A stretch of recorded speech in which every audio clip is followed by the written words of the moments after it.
I inquired, "Are you sleeping?" Amy whispered something I couldn't understand. I asked, "How come, after nearly 25 years together, you've suddenly improved in bed?" Amy grumbled, "I've always done it for you." "Indeed, you have, yet you never appear to enjoy it. What is the cause of this sudden change?" Amy turned over, hugging the pillow tightly. She smiled at me with her beautiful blue eyes and murmured something amusing. "Well, I have not heard any complaints from you." I smiled back at Amy, my best friend and the woman I have admired since we first met at a backyard party. Over 20 years ago, I am not complaining at this juncture, I am merely curious as to why, after allowing me to engage in the act in your mouth on 2 previous occasions prior to our marriage and subsequently forbidding it, you have permitted it to occur on 2 additional occasions within the span of a single week, after a period of 25 years. Amy was now fully awake and inquired of Chris, "What is troubling you?" "I am merely posing a straightforward question." "Amy, you have been engaging in this behavior for a considerable length of time. This has been a relatively perfunctory act for the past 25 years. Amy sat up in bed while I continued, but tonight she adopted a markedly different approach. "I am curious as to the source of this newfound enthusiasm." Amy got out of bed and stood with her hands on her hips, looking at me. She then suggested that we revert to the previous approach. Amy was visibly upset, and it was evident that she was on the verge of becoming even more enraged. "I must say that I am truly appreciating your enhanced abilities. However, I am eager to delve deeper, so I added, you are almost as proficient as some of my former college colleagues." Amy's cheeks flushed with rage, but before she could respond, I continued, "Nevertheless, you have yet to elucidate the reasons behind the improvement in your abilities. Have you read something, talked with your friends, or perhaps you have had some practice? What do you accuse me of?" Amy was visibly upset. I remained calm and explained that I am not accusing you of anything. I simply want to understand why there has been a sudden change in your attitude. Throughout our relationship, you detested giving me a blowjob, but it has suddenly become enjoyable. I am curious to know why. She seized her pillow and proceeded to exit the bedroom, shouting at the top of her lungs. "You are under no obligation to consider this further, given that I am no longer willing to comply." Amy was halfway down the hallway, en route to our guest room, when I called out from the bedroom. "I will undoubtedly ascertain the truth tomorrow," I stated. "What precisely do you imply by that?" she responded. I spoke slowly and deliberately, as I was aware that the private investigator I had hired nearly 6 weeks ago had completed his report. I was scheduled to meet with him the following morning. I was confident that your increased talents would play an important role in that report. Amy's mouth dropped in astonishment as I closed and locked the bedroom door. Her knocking, crying, and pleading lasted more than an hour while I lay in our king-sized bed. Amy was seated on the bed, crying into my pillow. It is typical for Amy and I to rise at an early hour, as I was disinclined to engage in conversation with her. I set my alarm for 3, the time is 12 a.m. I promptly changed my exercise attire and exited the residence within 5 minutes. My workout that morning lasted 2 hours and left me fatigued after showering. I changed into attire that I had packed in my vehicle the previous day and arrived at my preferred breakfast establishment just before 6 o'clock. At 10 a.m., I was approximately 2 blocks from my office. After ordering coffee, I checked my phone and was immediately inundated with messages from my unfaithful spouse. I chose to disregard them and instead texted my superior to inquire about a potential meeting at Lucy's before work. Approximately 30 minutes later, Stacy responded, suggesting we meet at 7:30. Stacy proceeded to enter Lucy's, where she noticed me. She then sat down on the bench across from me and requested a coffee and bagel to go. She then turned her attention to me, giving me a brief glance before launching into a monologue. "I feel even worse," I responded. "Is there something happening at work?" she asked. I shook my head and I could see Stacy relax slightly as she concluded her question. "No, it is personal. Amy might be cheating on me. She pretty much acknowledged it last night. I hired a private investigator and I'll meet with him this morning to acquire the information. I just wanted to let you know that I may be in and out of the office as I deal with this matter." Stacy sat silently for a time to gather her thoughts. Finally, she asked, "How can I help you? If you lack a definitive solution, I am uncertain as to what you can do." I will be taking the next few days off but will remain in contact with the office. For the time being, I intend to avoid Amy. I informed her that I had a meeting with a private investigator today and a lawyer tomorrow. Do you believe you are advancing the situation prematurely? Unless you are concealing information from me, you have not yet discovered any proof. I deliberately initiated a discussion about proximity last night. Amy immediately became agitated and left the room. I informed her that she was under no obligation to respond to my inquiries. My private investigator would address the matter the following morning. If you had observed Amy's demeanor, you would be aware of the probable outcome. It would be advisable for you to speak with her, Chris. I understand. However, I am currently unable to do so. Stacy inquired about my planned accommodations. I informed her that I would be staying at a local hotel. Stacy proceeded to retrieve a set of keys from her large purse and handed me one. She stated, "Here is a key to our cottage. You have stayed there previously. It is only a 35, the property is only a minute's drive away. We will not be using it until the end of the month, as she has provided me with the key." She also offered some guidance, suggesting that I could offer advice if I felt it would be helpful. I would be happy to do so. From my experience, I can say that things will not necessarily improve immediately. There may be a period of adjustment, during which you may feel worse before you feel better. However, with time, you will begin to feel more positive. It is likely that you have already experienced this, given your current situation. My husband and I divorced 12 years ago. It was a challenging period for us all. We sipped our coffee, and Stacy continued. I do not discuss the matter frequently, primarily because I am embarrassed about the role I played in the situation. I made mistakes that affected not only my own life but also the lives of my children and my ex-husband's family. My ex-husband's family does not approve of me, and my son's friends have made advances towards me, as they are aware of the circumstances. Stacy, I understand that even after 2 years of weekly therapy sessions, I still have unanswered questions about my actions.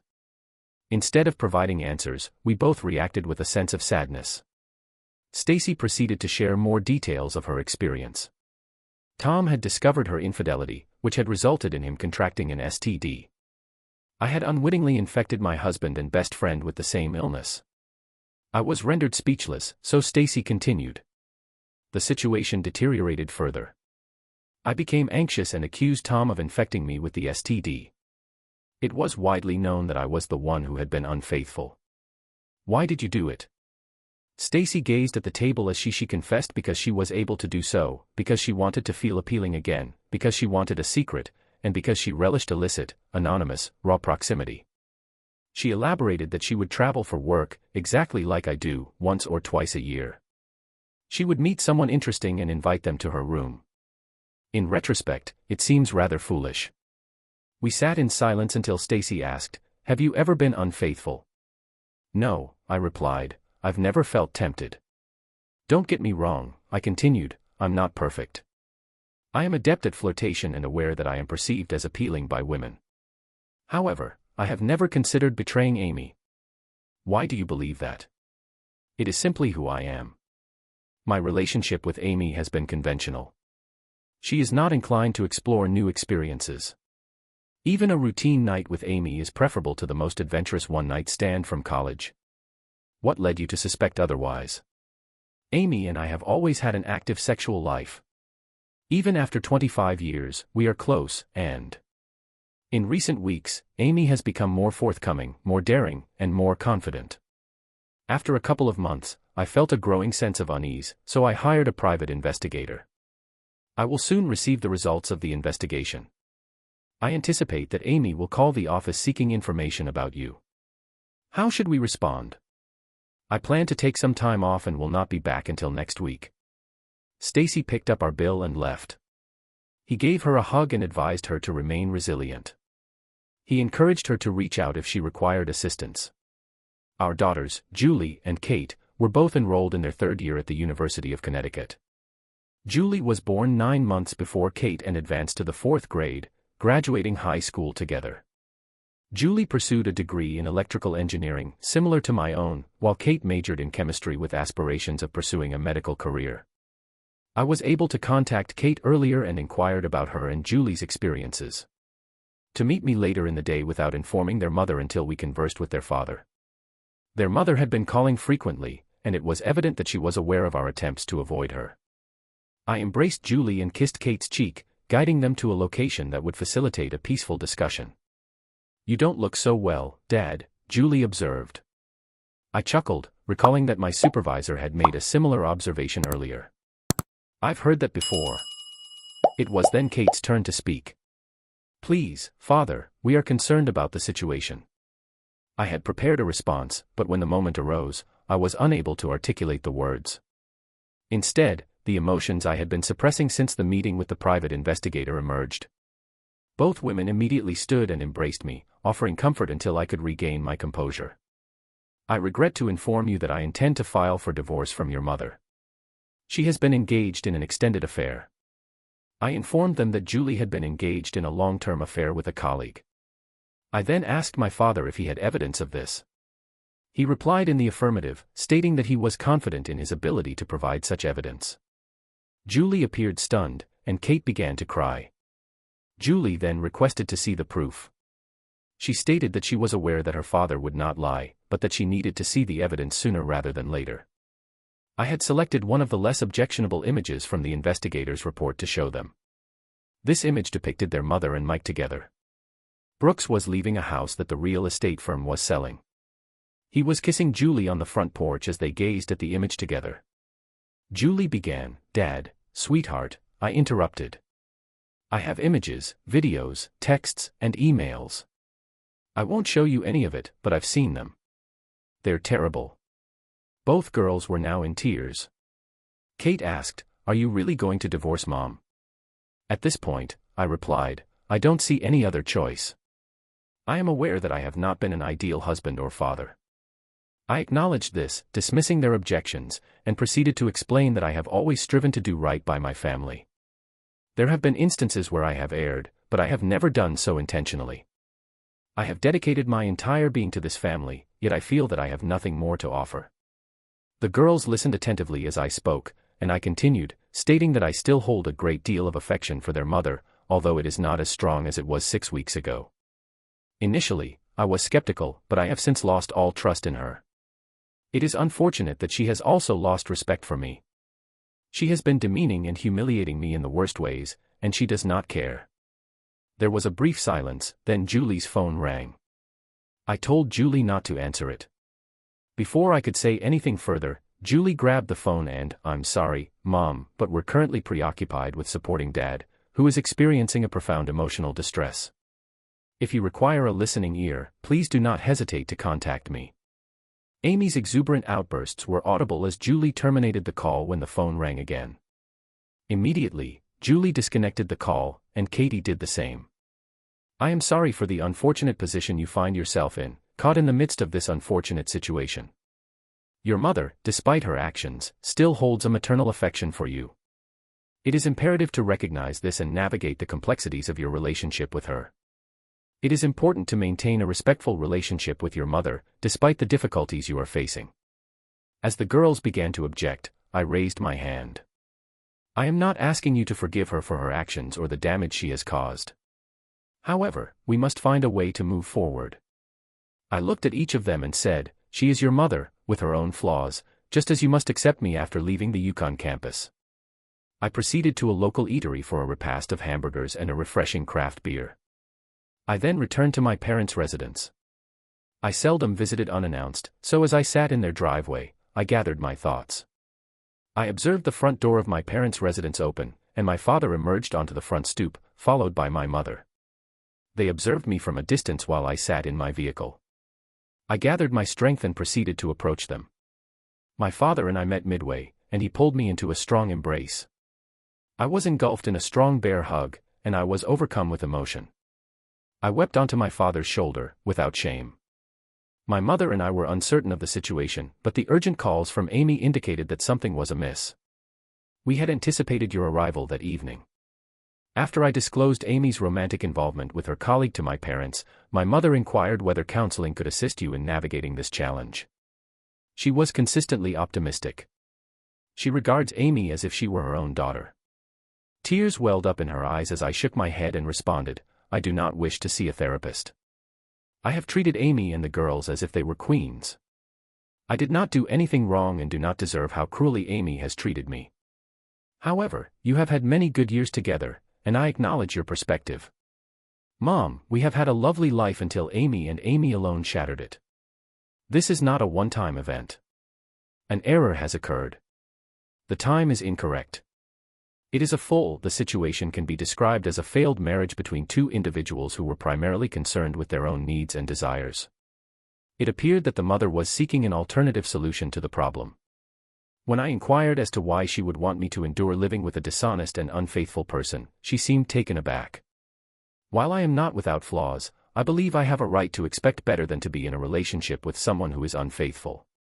The mother pleaded with me not to use such terms to describe Amy, at least not in front of me. I was attempting to make a point. Despite Amy's acceptance of my contributions, she has not been satisfied. She has caused harm and mistreatment. Do I not deserve better? Dad interjected, saying, "Allow your mother some leeway. We are still coming to terms with this turn of events. You know, we will support any decision you make."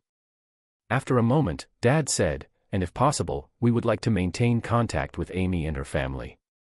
While the likelihood of Amy's actions having an adverse effect on this possibility is uncertain, it is nevertheless a possibility that has been previously established. Mom's phone rang, she viewed the screen and said, "It's Amy." After a moment's hesitation, Mom looked me in the eye and declared, "I will not ignore Amy's calls. I will not be deceived. I will never be asked to do that." Dad and I remained silent as Mom picked up the phone. "Hello, Amy. He arrived approximately 10 minutes ago and informed us about your actions. I assume he will be staying here tonight. I am going to leave the premises. I will contact you tomorrow." My mother inquired as to my destination. "Stacy has a cottage at Cooper Lake, which she is allowing me to occupy for the time being. You will have to speak with her at some point." My father observed that I will do so, but I will only do so when I am prepared. I am not yet prepared to receive Amy. My mother inquired as to how we should respond when she arrives. I suggested that we telephone her and inform her that it is unproductive for her to come over. I also informed her that I am not ready to converse with her. I trust that you will not lie to her, but I hope that you will not reveal my current place of residence. My mother began to cry. I approached her and embraced her tightly. My father joined me in comforting her, and the Harrington family offered their support to each other. My parents discreetly provided the emotional support that I needed following the official commencement of the divorce proceedings with a visit to a highly recommended divorce lawyer. I proceeded to my in-laws. I proceeded to the residence of the law in question. Amy's vehicle was not present, so I parked and approached the front door. Frank Wilson, the individual in question, opened the front door and made the following remarks: "It's rather horrible, isn't it?" Upon entering, I was blocked by Frank, who was standing in the doorway. He proceeded to inquire as to who had engaged in infidelity. "She did." "Do you have proof?" Frank inquired. I nodded, and Frank exclaimed, "Dang." Then he turned and proceeded to the kitchen, leaving the door ajar. Eileen, Amy's mother, was nervously sitting at the kitchen table. She looked up as I arrived and nodded toward the coffee maker, saying, "Fresh coffee is ready." I proceeded to pour myself a cup of coffee, silently. Frank retrieved a bottle of Jack Daniels from a cabinet and we both sat down. Frank poured a substantial amount of bourbon into his coffee and slid the bottle my way as I added some liquid courage to my cup. Frank inquired, "Can I see the evidence?" I answered, "I can show you the written report, but I won't release the photographs or videos." Frank cursed again and met his eyes. I said, "But Frank, I'm begging you, please don't ask to see the images. No father should ever have to witness his daughter in those situations." Frank's demeanor visibly changed in front of Eileen and me. Eileen interjected, inquiring if there was any hope for the marriage. I informed her that I had consulted with a lawyer that morning, who would have the documentation completed by early next week. We would then submit it to the court on Wednesday. He will contact Amy via her cellular telephone. She may choose to retrieve the documentation from his office. Alternatively, we can serve her with the documentation in an official capacity. "I am astonished that you are abandoning your marriage." This is what Eileen exclaimed with great intensity. "I am not abandoning my marriage. Amy elected to engage in extramarital relations with another individual, but Eileen took 3 deep breaths to relax and briefly regretted putting bourbon in her coffee. She then proceeded to recount the details of the affair, noting that it had not only occurred once, but on numerous occasions. She also highlighted that Amy's partner was aware of the extent of their relationship. After a brief period of silence, Eileen resumed, "This is your second marriage, just like mine. Both of your first marriages failed due to adultery." Frank then interjected, emphasizing the significance of the 25-year marriage. He urged Eileen to consider the long-term implications of her actions. Eileen responded, "You have said those words to me numerous times. Love, trust, and respect are essential in a marriage. Frank, you have failed to provide these essential elements in our relationship. A marriage requires all 3 elements for it to be successful. I do not trust Amy, and she does not respect me." Eileen inquired as to whether I would treat Amy fairly during the divorce proceedings. "I am obliged to obey the divorce laws, but I will not make things any more difficult for Amy or our family than they must be." "What about the children?" Frank inquired. "I spoke with them yesterday on campus. They are aware of the divorce, which is why, like everyone else, they are furious with Amy. It may take time, but they will understand. I promise. I hope you do not mind my asking. Feel free to ask any questions. I am divorcing Amy, not you. Frank, I hope we can still maintain our friendship." Eileen implored, her eyes welling up with tears. "Please speak to Amy." "I will, I promise, but not today and possibly not for a few days. However, I will talk to her. Mary Beth Johnston and Amy have been friends for a long time. They could have been closer. However, I have been cautious of Mary Beth and her husband Phil since our initial encounter. Mary Beth and Phil adhere to an open marriage, neither actively recruiting others to their lifestyle nor disclosing it in a reserved manner. They often exchanged narratives about their experiences over the years. I found Amy's enthusiasm for swapping parties and casual romances to be somewhat disconcerting, but I had always trusted my wife. I am at a loss as to how you could treat Amy in such a way. While she did make a significant error in judgment, she has since expressed remorse. It would be advisable for you to move on and cease acting in a foolish manner. If you wish to engage in casual relationships, you are at liberty to do so. However, one must exercise caution." This is how Mary Beth initiated our discussion when she sat across from me at Dunkin' Donuts. "I am not going to act recklessly. I promise." Mary Beth looked doubtful and continued, "Amy believes you're contemplating a divorce." "I am getting divorced. Papers will be filed on Wednesday is not an insignificant date, it is the day on which people typically initiate the dissolution of their marriage when they have discovered their spouse to be unfaithful." Before Mary Beth could continue, I inquired whether she had been aware of my long-standing relationship with Amy. "I have been aware of your open marriage since its inception. Have I ever indicated that I am comfortable with your infidelity?" Mary Beth was visibly distressed and uttered, "This is a nightmare. It's a nightmare for Amy, myself, and our children, as well as for everyone else. My name is Mary Beth, and it is about to become your nightmare, too." She then became enraged once more, stating, "Of course, it's a nightmare for Phil and me. We've been close for years." I could not help but smirk at the absurdity of her situation. Mary Beth was evidently unaware of my previous cautionary advice, and her subsequent inquiry became noticeably agitated. I informed her that I had retained the services of a private investigator to examine Amy's questionable conduct. In response, Mary Beth asserted with conviction that the investigator had indeed discovered Amy's infidelity. She further elaborated that the investigation encompassed all text messages. "Over the past 6 months, I have been in communication with Amy. I attempted to ascertain the circumstances surrounding the events that transpired. I was aware that Mike was a member of your extramarital club prior to your marriage. You informed Amy that Mike possessed a large penis. When you learned that he was working with Amy, you encouraged her to proceed. Amy has kept you apprised of their activities. I am privy to all aspects of your lives." Before Mary Beth could speak, I interjected, emphasizing that every action has consequences. Amy's infidelity has resulted in a divorce. While your repercussions will be less severe, I will still impact your lives. How will you accomplish that?" She demanded, her tone indicating a certain degree of skepticism. I replied, I am gratified that you inquired. I retrieved a folded sheet of paper from my pocket, unwrapped it, and stated, I am going to send this email to a few individuals you and Phil know. The subject is Mary Beth and Phil Johnston and their role in the dissolution of my marriage. I am Christopher Harrington, and I have been married to Amy for approximately 25 years. In the preceding months, Mary Beth and Phil Johnston's open marriage had a direct impact on our marriage, giving the impression of a happy and stable relationship to those outside the marriage. However, after 25 years of marriage, my wife cheated on me, and I am filing for divorce. I am writing this email to serve as a warning to other couples that Mary Beth and Phil's lack of commitment to fidelity may have a detrimental impact on a marriage. My wife had an affair with one of Phil and Mary Beth's swapping friends.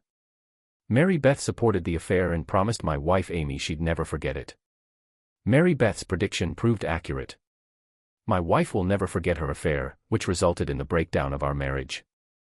It is imperative that family members, whether they know the Johnstons personally, professionally, or socially, be aware of their complete disregard for marital vows and proclivity for destroying marriages. Had I exercised greater discernment in our social circle, Amy and I might have averted the precipice of divorce. Sincerely, Christopher Harrington. Beth threatened to sue me if I forwarded this to anyone. I responded that my lawyer had already seen the email and the PI report's text messages. He stated that everything in the email was true. Who were you mailing it to? I have emails for all of the teachers and administrators in your school system, as well as 38 employees at Phil's company. There are over 300 people there, but the email will most likely spread. Members of your country club and church, as well as several other groups in which you and Phil participate, will see it. Mary Beth sat there, startled. I handed her a copy and said, you can show Phil exactly what is being disseminated. Best wishes for a happy life. As part of the PI report, I discovered that Lucy Brooks is married to Michael Brooks. She took her children to Willowbrook Park every Saturday, where they socialized with a regular group of mothers and children. Lucy greeted me, and Chris has not seen you since the company's holiday party. What prompted your presence here? I simply wished to reconnect with Lucy. 7 other mothers were observing us. I noted that this was not a fortuitous encounter and suggested that we speak privately for a moment. Lucy replied with enthusiasm, indicating her willingness to do so. However, she soon realized that I did not share her optimistic outlook. She inquired about Chris. Her voice trailed off as realization dawned on her face. Lucy's complexion became visibly pale. Her acquaintances observed her shift in demeanor and were either concerned for Lucy or angered that I had caused her distress. I inquired as to her well-being, addressing the plump blonde next to her. Lucy did not respond immediately, only snapping. She emerged from her trance when another mother demanded, "What is the matter?" "I am fine, really," she replied. "I believe we should chat privately." "That would be ideal." A slim, attractive redhead stood up and exchanged angry looks with Lucy and me. "Chris, this is my cousin, Aggie." "Aggie, meet Christopher Harrington. He is married to someone who works with Mike. I believe he is interested in discussing women's intuition. Do you think I have been mistaken?" "Ladies, Maggie, would you kindly allow Lucy and me to go to the picnic table underneath the tree?" I indicated a nearby location that is both convenient and offers sufficient privacy. Lucy gazed at the ground for a moment. In a moment of emotional distress, tears silently streamed down her cheeks as she stood up. Aggie immediately rushed to her side, embracing her tightly as they both shed tears. When Aggie saw my tears, her anger transformed into sadness. I informed Aggie that I was not merely delivering unfavorable news, I was caught in the midst of this complex situation involving her cousin. As she walked alongside Lucy, she paused after a few steps and turned to address the eggs. "Eggs," she said, "can you take the children home with you?" "Eggs," the eggs responded. "Sure thing, Lucy. And if necessary, can they stay for the weekend?" "How long have you been aware of it?" Lucy inquired, exhaling. "Unfortunately, this is not unfamiliar territory for me. We got married later than most people and we started a family shortly after Mike had a vasectomy following the birth of our second child. His first affair began within 6 months, and the second occurred a year later. Following our initial encounter, this is the third indication of marital discord. I had a suspicion that something was amiss for approximately a month. I am grappling with the decision to divorce Amy. I recognize that it is an inevitable outcome, yet I find myself questioning my own resolve. Could you elucidate the rationale behind your decision to remain in the marriage after Mike's second infidelity? Primarily, it was for the motivation for remaining in the marriage was the desire to provide a stable and loving environment for the couple's children. However, the author's upbringing in a divorced family, with a mother who was embittered and a father who was largely absent, led to a strong aversion to the same fate befalling their own children. Despite this, the author believes that the dissolution of their marriage is inevitable. Fortunately, they have a robust support system in place, which will provide assistance during this challenging period. In response to my inquiry, Lucy nodded in agreement. I then asked her to explain why Mike engages in infidelity. In return, Lucy nodded. She then stated that Mike enjoys the thrill of corrupting innocent girls. At the time, I was fairly innocent about physical intimacy. Mike was both my lover and teacher. He set the rules and rewarded me for following them. I enjoy being a naughty partner, but only in a loving and faithful marriage. Lucy inquired, handing her a thick envelope. I recommend giving this to your lawyer while avoiding looking at it. I responded. Of Amy, Lucy inquired. I responded with a chuckle, indicating that Mike seemed to have similar expectations for Amy, as though she were a loyal puppy who had learned a few tricks and was eager to share them with me. I have decided to stay at Maggie's house for the weekend while we discuss the matter further. I understand it is a significant request, but could you drive me home so I can make preparations for a few days' duration? Before I could respond, Lucy issued a cautionary statement, noting that Mike would be in attendance. I expressed no concern regarding Mike, and instead expressed enthusiasm at the prospect of taking Lucy home. I reassured her that following a discussion with Aggie, Lucy would return to me, and we proceeded to my vehicle. The journey to her residence was relatively uneventful. Upon reaching her street, she indicated an SUV parked on the side and instructed me to stop there. I complied, parking next to the truck and observing Lucy signal to the driver. She then directed my attention to her house, which was a white colonial situated 5 houses down to the left. The SUV followed me. Mike was in the front yard mowing his lawn. Events proceeded with alacrity. Mike signaled to Lucy as she exited my vehicle. 2 women emerged from the SUV, flanking Lucy and guiding her to the front door. After them went a large man, who stood guard at the entrance. Meanwhile, an older man emerged from the SUV just as I got out of my car. He approached me with a handshake and introduced himself as Larry Green, stating that Lucy was his daughter. I leaned against the front of my car, hands on the hood, and observed as Mike approached Christopher Harrington. I was perplexed by the circumstances of Lucy's association with this individual. Mike seemed disconcerted, his complexion pale. I encountered her in the park that morning, and I had crucial information to convey to her from my private investigator, Larry. Before I could respond, Mike interjected, "You are a malevolent individual. You have just forfeited the sole positive aspect of your pitiful existence. This is utter nonsense." He then proceeded to voice his objections forcefully. I hastened to the front door and loudly demanded, "Get out of my way, Georgie." I presumed that Georgie was the large man seated on the steps. He did not move until Mike attempted to pass, then he swiftly rose to his feet, pushed Mike back, and sent him tumbling to the ground. Larry cast me a questioning look, indicating that Mike had slipped. I replied. Larry nodded in agreement. Mike struggled to get up and eventually turned to me. He exclaimed, "It's all your wife's fault. She came after me. Everyone understands that she's just public property." "I won't disagree with you there, Mike. Amy is a witch, but she's no longer my problem." I chuckled, attempting to conceal my emotions. Larry placed his hand on my shoulder and gave me a boost. "You and Mike are a match made in hell. You both understand each other's games. How do you think that will work out?" Mike snapped, "I don't want anything to do with her. Fortunately for her, she already has enough problems without having to deal with." "A person of your caliber is not worth my time," I replied. I shook Larry's hand and informed him that I was leaving. "Take care of Lucy. She is a remarkable woman." It had been 2 weeks since Amy was served, and her lawyer was in communication with mine. During lunch, my schedule appeared to be a monotonous, unchanging sequence of events. I checked my voicemail and heard from my mother. Hello Chris. This is Eileen. I am contacting you regarding your promise to speak with Amy. I am aware that you are currently at work, so I am simply reminding you of your commitment. If it is convenient for you, I would appreciate it if you could call her. I am aware that Amy is currently at work, so I am leaving a message on her voicemail.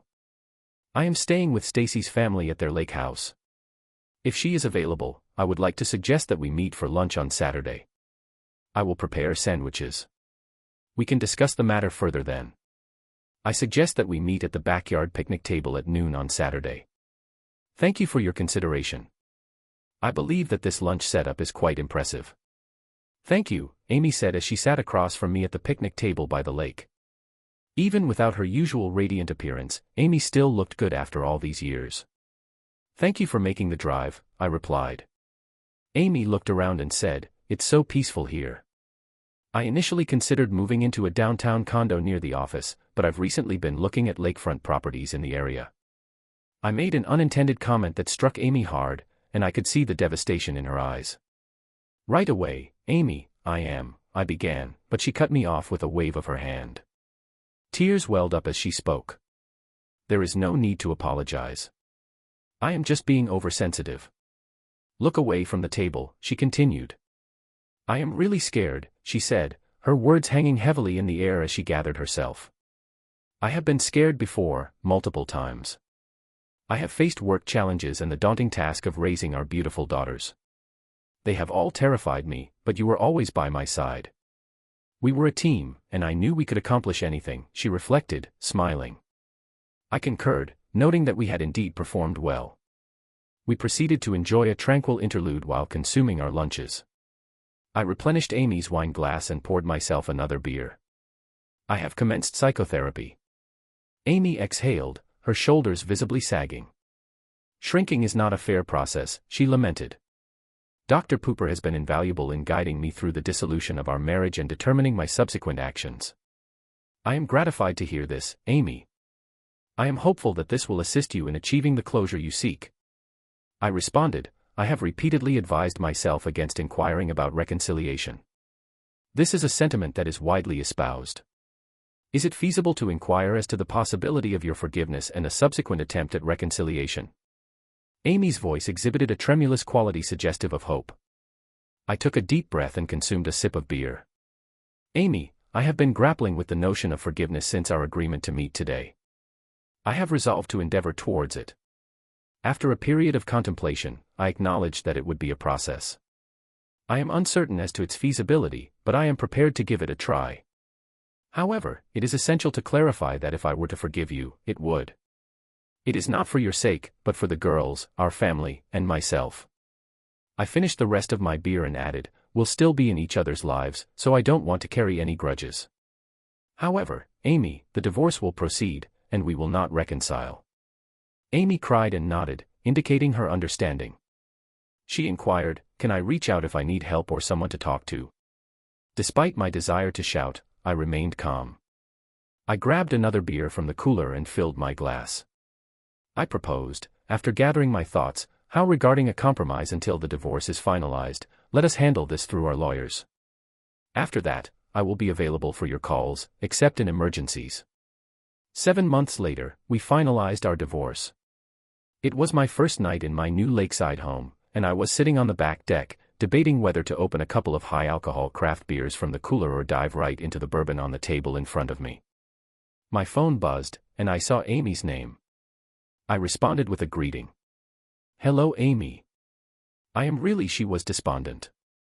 5 years later, circumstances appeared to be improving. One morning, I observed a change in the sky and the birdsong, which seemed happier. Stacy's assertion was validated. She relocated to our company's main office in Dallas, where she currently serves as the Executive Vice President of Sales and Marketing. Despite remaining single, she has observed her children mature after consuming alcohol. She acknowledges the appeal of a one-night stand. Julie graduated from college with honors and is currently employed as an engineer for a defense contractor on the West Coast. She is in a committed relationship and is pursuing a master's degree. Julie has a strong bond with Amy and me, according to US Weekly. Kate is affectionately known as the mole due to her lack of social life. After college, she worked for a pharmaceutical company for a few years before enrolling in Johns Hopkins Medical School and becoming engaged to another medical student. They are both devoted to their studies. In contrast, I reach out to Kate infrequently, and she rarely initiates contact, preferring to concentrate on her studies. My parents are in surprising good health for their age. They continue to live in Hartford, Connecticut, but spend time in a small condo in Clearwater, Florida. Despite the harsh winter weather, she enjoys monthly lunches with Amy. However, her father rarely attends. Frank and Eileen are doing well despite minor health issues. They alternate hosting weekly dinners with my parents to maintain close ties. Mary Beth and Phil relocated to the Midwest a year after our divorce. Mike followed 6 months later. It is beneficial that they have departed. Lucy and her progeny are thriving, although it took her a considerable amount of time to resume romantic relationships. She is highly sought after by potential partners and has set high standards. She eventually found a suitable partner, Mr. Wright, with whom she recently celebrated their first anniversary. Their constant smiles suggest that they are still newlyweds. On Wednesday, Amy appeared to be content. Her relationship with Kate remained strained, but her other relationships had healed. She had been seeing a man for 6 months. When we last spoke, she mentioned that he might be the one. I was hopeful for her happiness. As for me, things were going well after Stacy left for Dallas. I assumed the role of division president, a position that allows me to manage my responsibilities effectively and on schedule. 2 years after my divorce, I encountered an old acquaintance, Lucy's cousin, Aggie. We initially met at a graduation party for a mutual friend's daughter. As the older attendees dispersed, Aggie approached me and initiated a conversation. On the majority of days, Aggie arrived at my office and secured the door behind her. I promptly terminated the call and proceeded to join her on the couch. I am a man in his early 50s, and my capabilities have diminished. While I may have exhibited greater vigor in the past, I am now only capable of providing a limited amount of assistance.